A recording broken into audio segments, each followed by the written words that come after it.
Hello दोस्तों, मेरा नाम है Tanveer and I am the corporate SAP trainer and job provider. और आज की वीडियो को जो रिकॉर्ड करने का पर्पस है वो बैकग्राउंड से आपको आइडिया लग रहा होगा, ऑन शोर एंड ऑफ शोर। सो आपके माइंड में ये क्वेश्चन भी होगा कि सर ये टर्म्स क्यों बता रहे हैं या इससे रिलेटेड वीडियो क्यों बना रहे हैं। सो मैं आपको बता दूं कि ये जो टर्म्स हैं ये टर्म्स आपको इसकी अंडरस्टैंडिंग होना इसलिए इंपॉर्टेंट है क्योंकि ये इंटरव्यूअर कई बार इंटरव्यू में ये क्वेश्चन पूछता है ऑफ शोर और ऑन शोर से रिलेटेड। इसके अलावा सिर्फ इंटरव्यू नहीं, इन फ्यूचर जब आप इंटरव्यू को क्लियर करके किसी मल्टीनेशनल कंपनी को ज्वाइन कर लेंगे तो ये जो वर्ड्स है ये वर्ड्स का डिस्कशन आप कई बार मीटिंग्स में मैनेजर के साथ, क्लाइंट की मीटिंग में भी आप इन वर्ड्स को सुनेंगे, या फिर जो इंटरनल मैनेजमेंट की जो मीटिंग्स होती है उन मीटिंग्स में भी ये वर्ड्स आपको फ्रीक्वेंटली सुनने को मिलेंगे। मैं आपको बता दूं, कोशिश करूंगा कि बहुत ही सिंपल लैंग्वेज में आपको समझाऊं जिससे फ्यूचर में आपको इंटरव्यू या फिर कंपनी ज्वाइन करने के बाद कंपनी में आपको इन टर्म्स से रिलेटेड कहीं पे कोई कंफ्यूजन या डाउट ना रहे। तो इसलिए आप ये जो वीडियो है ये पूरा देखना जिससे आपको ये क्लैरिटी मिल जाए। सबसे पहले मैंने कोशिश करी है सिंपल वर्ड में एक्सप्लेन करने की। ऑन शोर जैसे आप स्क्रीन पर देख सकते हैं, working from customer location slash country. तो इसका मतलब क्या हुआ? ऑन शोर अगर मैं छोटे से एग्जाम्पल से आपको समझाने की कोशिश करूं तो हम इमेजिन करते हैं कि एक कंपनी है जिसका नाम है जेनपैक्ट, और जेनपैक्ट जो है वो इंडिया में लोकेटेड है। इंडिया के नोएडा सिटी में आप मान सकते हैं कि नोएडा में लोकेटेड है। और ये जो जेनपैक्ट कंपनी है इसे यूएसए की एक कंपनी है जिसका नाम है डेल। ठीक है, तो आप देख सकते हैं यूएसए का फ्लैग भी मैंने मेंशन किया है।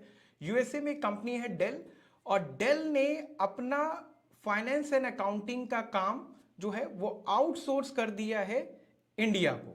ठीक है, इंडिया जेनपैक को आउटसोर्स कर दिया है। मतलब अब फाइनेंस एंड अकाउंटिंग का काम डेल यूएसए जो है वो अपने ऑफिस में नहीं करेगा, और वो जो है वो ट्रांसफर कर दिया है इंडिया के ऑफिस में। अब डेल की जो फाइनेंस एंड अकाउंटिंग की एक्टिविटीज हैं वो इंडिया जेनपैक की रिस्पॉन्सिबिलिटी बन गई।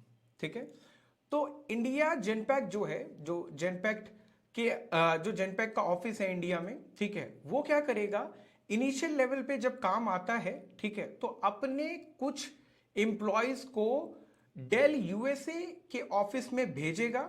ठीक है, काम समझने के लिए कि वो किस तरह से अकाउंटिंग करते हैं, किस तरह से क्लोजिंग करते हैं, कौन कौन सी रिपोर्ट्स प्रिपेयर करते हैं, ये सारा काम समझने के लिए एक टीम जेनपैक्ट इंडिया की डेल यूएसए जाएगी।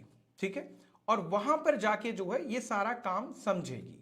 तो जेनपैक्ट इंडिया की जो टीम है वो डेल यूएसए जाके जब वो काम कर रही है तो कस्टमर लोकेशन, जो कस्टमर लोकेशन क्या है हमारा, वो है डेल यूएसए। तो इंडिया की जेनपैक्ट इंडिया की टीम कस्टमर लोकेशन पे जाके वो काम को समझ रही है, मींस काम को कर रही है, अपनी जॉब रिस्पॉन्सिबिलिटीज परफॉर्म कर रहे हैं जो एग्जीक्यूटिव्स हैं या मैनेजर हैं।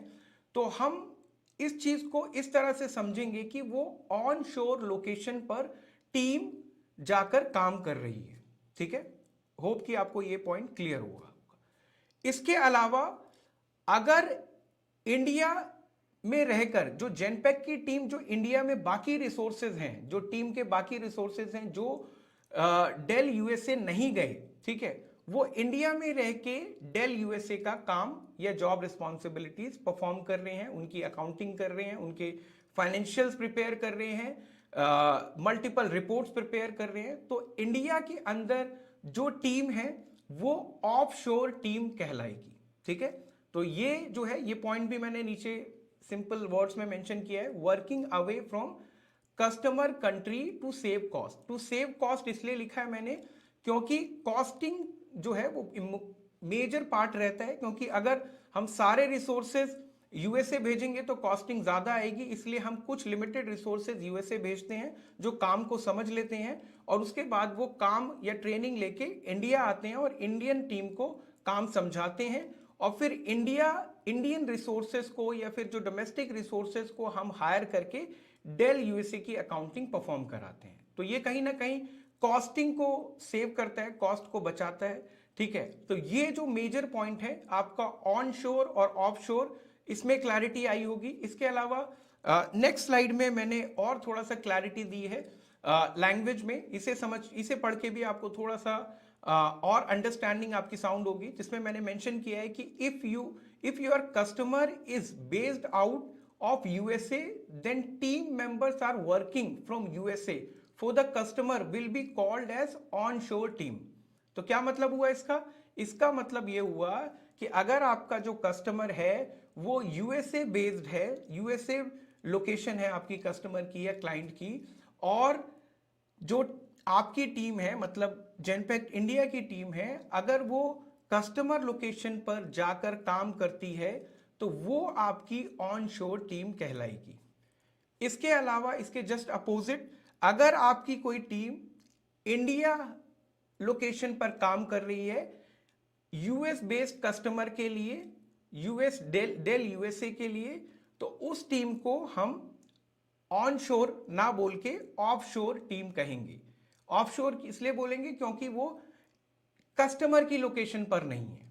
ठीक है, तो होप आपको ये क्लैरिटी आ गई होगी कि ऑन शोर टीम कौन सी होती है और ऑफ शोर टीम कौन सी होती है। ठीक है, सो इस तरह की और इंफॉर्मेटिव वीडियोस देखने के लिए आप हमारा चैनल सब्सक्राइब कर सकते हैं।